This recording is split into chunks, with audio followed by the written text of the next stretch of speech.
What's cracking, everybody? Welcome back to the channel. New video. I'm going to be reacting to a video that I saw pop up on my feed. Great channel.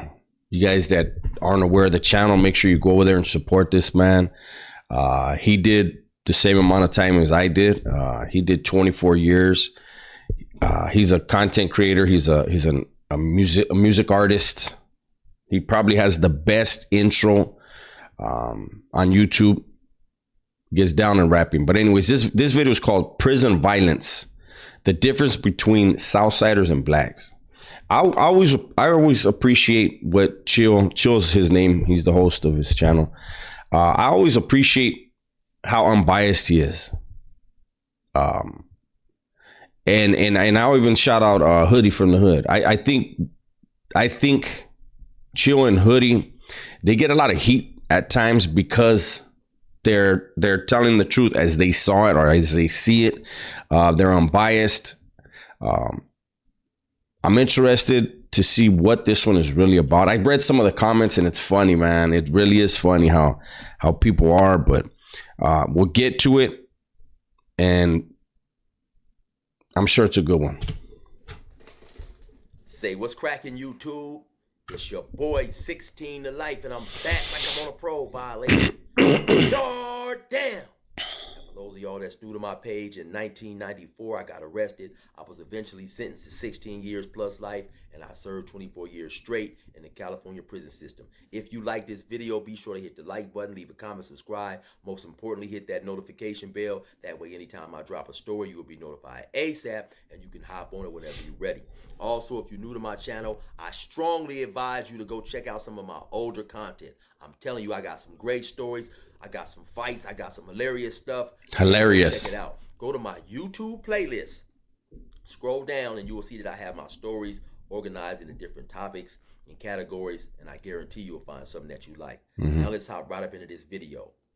Now, this video was talking about how I noticed over the course of doing time the difference in ideology of prison violence, especially prison stabbings when it comes between Mexicans and blacks. And when I'm talking about stabbings, I'm talking about in-house stabbings. So when I say in-house, I'm meaning Mexican on Mexican and black on black. And so for the most part, because doing the amount of time that I did, I seen several stabbings by each group. And so for the most part, I noticed that the Mexicans had no concerns, and it was almost if they wasn't trying, well, I won't even say it was almost if they were not trying to get away with the stabbing. So I remember one time in particular, I seen a stabbing. I was in Ironwood around 2003 on Sea Yard. I seen two Mexicans hit the track and walk up to this other Mexican and just stab him. Hopped on his helmet though, real tough, stabbing him.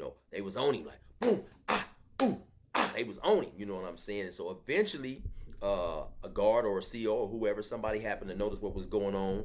They put the yard down, hit the alarm.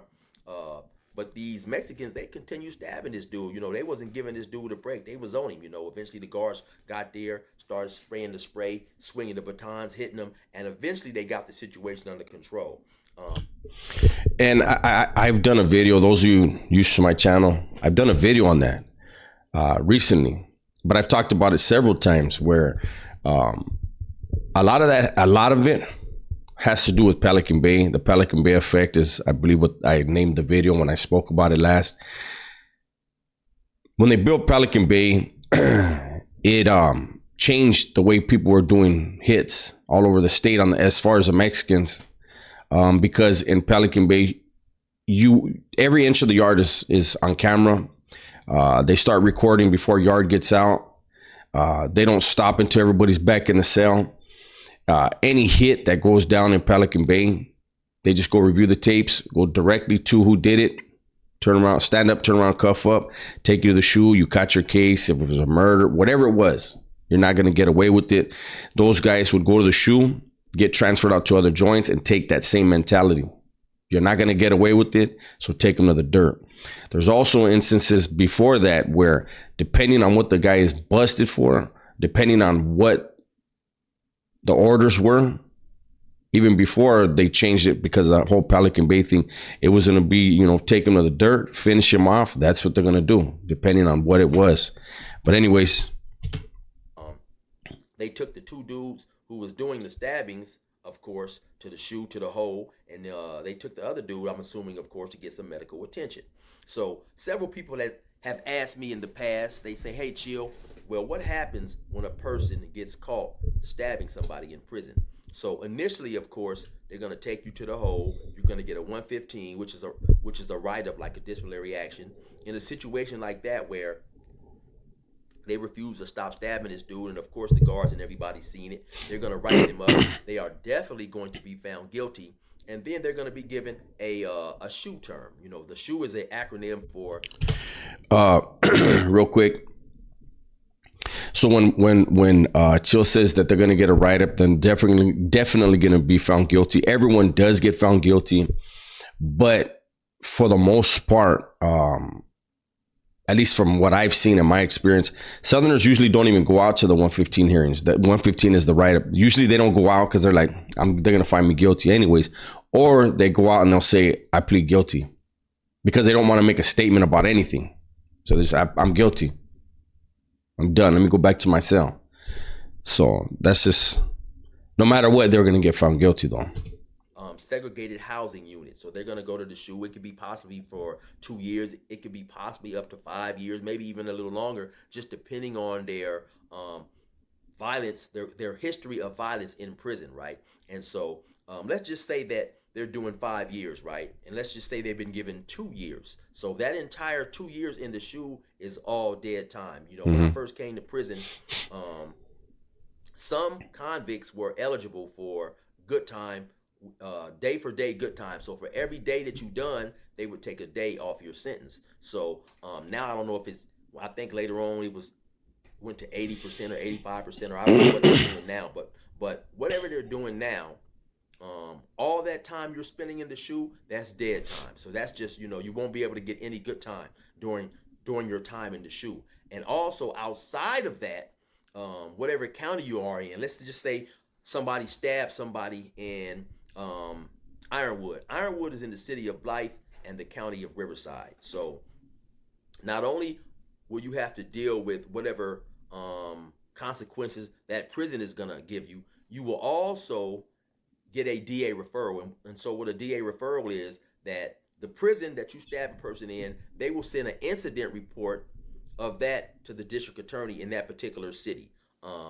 That district attorney will look over it, and if he feels that your charges are worthy of being filed criminal, he will file criminal charges on you. Now, outside of whatever you're dealing with the institution, you will also have charges filed on you in that county, in the county of Riverside. And so now you will be transported back and forth going to court, just as if you had stabbed someone on the street.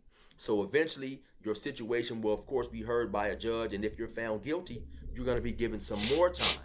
Most likely it's going to run consecutive to the time that you're already doing, and in some cases you can receive a life sentence, just depending on your criminal past, right? And so in my humble opinion, anytime a person can avoid all that, he should avoid all that, right? Now, I know for those who pay attention to a lot of these California, especially prison channels, so on and so forth, you will hear often that different organizations sometimes mandate the carrying of weapons by those who affiliate or choose to run with that particular organization, right? And while that may be true, one thing I can tell you for sure is, just because a person has a weapon does not necessarily mean he's going to use the weapon. It is very, like I say, it's very. Well, I can say this: if an incident, if something jumps off, and at least for the Southerners, something jumps off and somebody has it on them and doesn't use it, there would be discipline. If it's something where everybody has to jump, spur of the moment, and we find out, hey, this vato was strapped, homie. I saw him throw the piece. It's not going to be a good look for that dude. That's a cowardly move. Different. It's very scary when riots jump off.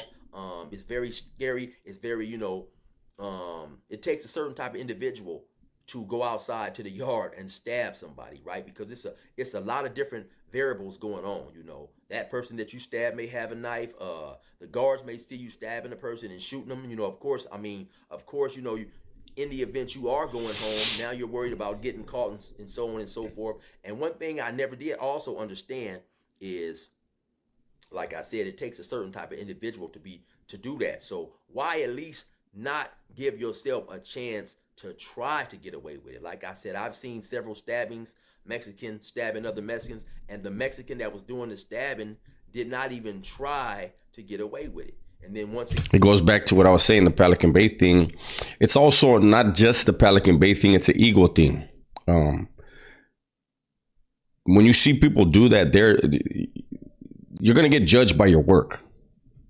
So if he pokes a dude a couple times, doesn't really do damage, I mean, that story is going to go down and it'll be retold and laughed about. But when somebody goes out there on the yard and they put it down in a major way, that gets talked about. A man's reputation will always precede him in prison. And so you don't want to be that guy that scratched somebody and maybe even got beat up by the target. So it's going to be ugly, and it's all out, and it's an ego thing. And that's a main reason why it's an ego thing. Again, you know, me knowing that it takes a certain type of individual to do that. If an individual was a part of my collective that had no problem with going out there, putting in work with that thing, I definitely would try to encourage this dude, man, to get away, to keep him around, because you want those type of individuals around you, right? Like I said, just because a person has a knife does not mean he's gonna go out there and get cracking with it wholeheartedly, you know. See, and that's the thing, and this is no disrespect whatsoever, but you know, when Chill says that you would want to have that dude try to get away with it and stick around because, you know, you need people like that. That's expected of all the Southerners. And in my opinion, 9 out of 10 of the Southerners are really going to use it like that. You know, there's that small percentage that, you know, here's one thing I preached back then, and I always say it, not everybody's a killer. You know, some dudes don't have it in them to be a killer, but they can make weapons, hold weapons, bring in dope, hold it. I mean, there's a lot of things they can do to be productive on the yard, if you want to call it productive. At least in that world, it's productive. Out here, it's not, right? But yeah, the Southerners expect everyone to have that type of heart and intent when they pick up a piece. So that's another difference. Some people are going to participate just enough so they won't get called out. You know, some people are not going to participate at all. And so I would say like maybe 98, 99% of the time I seen somebody black stab somebody black, they definitely always try to get away with it. Because here's how I looked at it, right? My ideology on that was, and I'll use myself as an example. I told you guys a story about when I stabbed somebody. I was on a 2-yard actually, and the name of that story is Chill versus Goliath, part 1 and part 2. If you haven't seen that, go check that out, right? But I had to stab a dude, man, in around 2000, I believe it was 5, somewhere around there, maybe 2006. But anyway, at that point in time, I already had life, you know. The board was not letting people go home.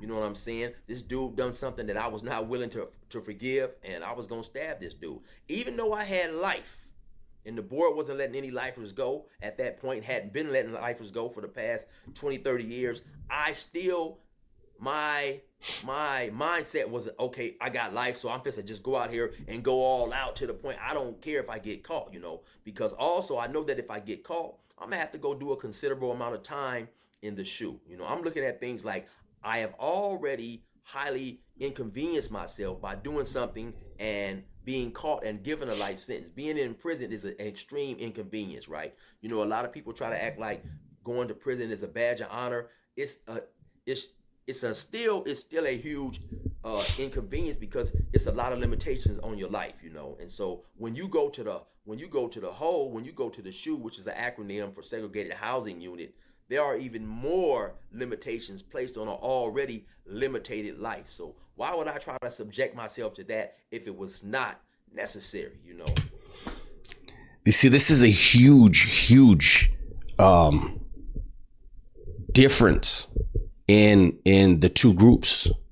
Like, the reality is, the ugly truth is, for Mexicans who get involved in gang banging on the streets, we expected to go to the California Youth Authority. We expected to go to prison. It's like, it is unfortunately a badge of honor in that life, in that world. And then when you talk about the shoe, see, the way he's talking about the shoe is that's a place that you want to avoid. But see, when you're in that lifestyle in prison as a Mexican, the shoe is where you're supposed to be. The main line, that's a gift you get from time to time. The mentality is completely different. But the mentality is that way because they breed you that way. They breed you to not accept that the main line is where you're supposed to be. You're supposed to be in the shoe. That's where the real vatos are at. That's where you get the real education. That's where you really soak up game and show the way you think. Like, it's a completely different ideology, man. And that's why in most riots in California, there would be racial riots, most of the time, if an inmate was killed by a cop, it was a Southerner, because he wouldn't get down, wouldn't stop. And it's been seen over and over again. And this is not a video trying to say that the Southerners are better or the Northerners are better. Nothing like that. This is a discussion about the ideologies when it comes to prison warfare, doing time. If a Southerner, I'm sure it's the same for the Northerners, I don't know, but if a Southerner was to be on the yard and talk about how he doesn't ever want to go to the shoe, this and this and that, there would be a question mark put on that individual immediately. He would, if he's lucky, be asked to do a favor, go and whack somebody, because that type of talk right there is unheard of. And then as far as the stickings themselves, another thing to point out is in-house stickings are part of the psychological warfare in prison. And I'm going to just tell you, like, when, for the Southerners, they're trying to kill their own people for, at times, minor infractions. But that's because that's how they keep that army in check. That's how they keep their warriors in check. Other groups that discipline their people with a fist fight, the Southerners would laugh at it. Like, damn, man, they could have just talked to him. Can't be serious, right? It's just a fist fight. What, like 10-year-olds fist fight in elementary school? That you don't learn a lesson from that. I'm just trying to give you guys a glimpse into the complete difference in ideologies. I'm not saying one is right and one is wrong. I'm just telling you what they are. At least I can't speak for the blacks, but I could say a lot of times when I saw them do in-house stuff, it was rare that I saw them use weapons. Southerners, it's going to be all the time. I believe it's the same with the Northerners as well. And so after I handled my business on old boy, I ran through a couple of day rooms, ran upstairs, and flushed the knife. Now, of course, of course, my name was mentioned. I was handcuffed and said that it was assumed that I was the person who allegedly stabbed this dude. But I at least tried to give myself a chance to get away with it, and eventually I was found not guilty of that particular stabbing. I always thought that the guard had seen everything and wrote the 115. More than likely he did. In a way that was favorable to me, and it turns out that's exactly what he did. I talked to a brother maybe about a year ago who was there when his stabbing happened, and he said the guard said some things to him that let him know that he did not like the dude that I stabbed, and so he wrote things up in a way that would give me a good chance to beat it. I'll probably give you guys a story on that, right? And that's another thing. We used to tell homies, like, that's why, as far as like Southerners, don't be arguing with the Juras. For one, you don't fucking bring heat to your cell, your tier, your pod, because then that affects everybody else in there, right? Don't do that shit. But another reason is you don't know when he's going to wind up on the gun. Piss him off and get into some shit. That's his opportunity to kill you or hurt you bad with that mini. Mini 14 is no joke, man. But anyway, like I said, why would a person not at least try to get away with it? I've seen dudes get caught up in situations in prison where they have had more charges filed on them. I've seen a dude get a life sentence for trying to smuggle some weed back to prison from the visiting room. So, like I Seen that. said, why at least not try to give yourself a chance to get away with it? And I guess it just comes down to it's a difference in ideologies, right? Absolutely. I've had several people say to me over the course of doing time, "Hey, damn, chill, man, you got life, man. If I had life, man, I'd do this or I'd do that. If the CO talked to me crazy, I wouldn't care, man. I'd do this, I'd do that." And for the most part, I just felt that 90% of those dudes, or probably even higher, 98% of those dudes were just talking. Just because a person, Yeah, they're talking about if I had life, why didn't you get it? If you're willing to put in all this work because you caught a life sentence, you should have been putting in all that work and got you one. He's right. Those dudes are the ones that's just full of fucking bullshit. has a life sentence, and just because the board at that time was not paroling anybody with a life sentence, it did not mean a person who had a life sentence did not have desires about being paroled. So like I say, I think that was just a lot of talk. I have seen dudes come in with a life sentence and they feel it's over, and so they have no qualms about doing whatever. But I want to. I know I'm stopping it a lot now. In the beginning, I wasn't, but I did a video on this same thing too. People that go to prison, as far as the Mexicans, that don't have a life sentence, and they're walking around in there like they do. They're whacking motherfuckers left and right. They're involved in every facet of the game. But again, that's a difference in ideology. I knew a dude. I met him. He had been down 12 years. He went to prison on a parole violation. Went to prison on a parole violation and then kept catching cases because he was stabbing people all the time. That's another Southerner. It's just, the mentality is when you get in behind those walls, for a lot of dudes, you get behind those walls, that's your world. Nothing matters outside of those walls. It has no bearing on you. Worrying about trying to get out there can get you slipping and get you hit, get you crossed up. It's an ugly game. So you got to focus on what's around you and what you got to do around there. Getting in trouble, they have no qualms about getting in trouble or stabbing this person or doing that, because in their mind, they have psychologically gave up on ever seeing the streets again. So unfortunately, when the board got revamped around 2007, 2008, whenever it was, you had some laws passed that gave people who came to prison under the age of 25 and got sentenced to a life sentence, these laws would change in these dudes' favor to help them. Real quick, and just to add a little so you guys can comprehend, when it's a Southerner, man, like, look, when I was in YA, there was 2 dudes that got dropped leva in YA, right? And then when they paroled, their homeboys killed them for making their neighborhood look bad. So people, vatos down south, they're not trying to make their neighborhood look bad.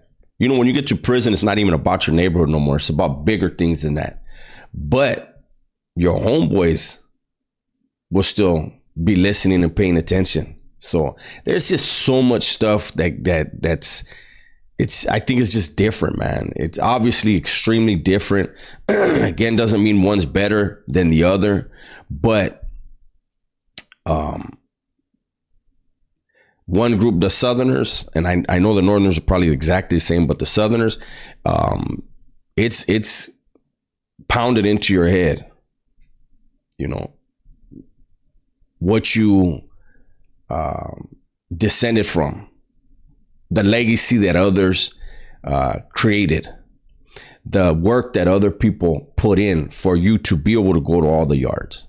And it's your responsibility to continue that legacy and keep that work in, putting that work in, so the vatos that come in after us have that same respect, that same ability to be comfortable, to make money and stuff. It's a lot, man. There's a lot of indoctrination, man. And you're dealing with a segment of society that at a young age in the barrio was already like down to do whatever. it's just, it's the lifestyle is different, completely different. Possibly get out due to the brain not being fully developed, fully mature. Okay, now he's talking about SB 260, SB 261. That's what got him out, I believe. That's what got me out, and thousands of other lifers. I'm gonna go ahead and end this one here. It's got a couple minutes left, but I think we got enough video, enough to talk about. I'm sure the comment section will be a little bit lit up. Keep it respectful. You know, I when I see racist statements or comments in my comment section, I normally will block you. So make sure whatever you got to say, you keep it respectful. Everybody, please be safe, be smart, and tell the ones you love that you love them, right? I'm out of here.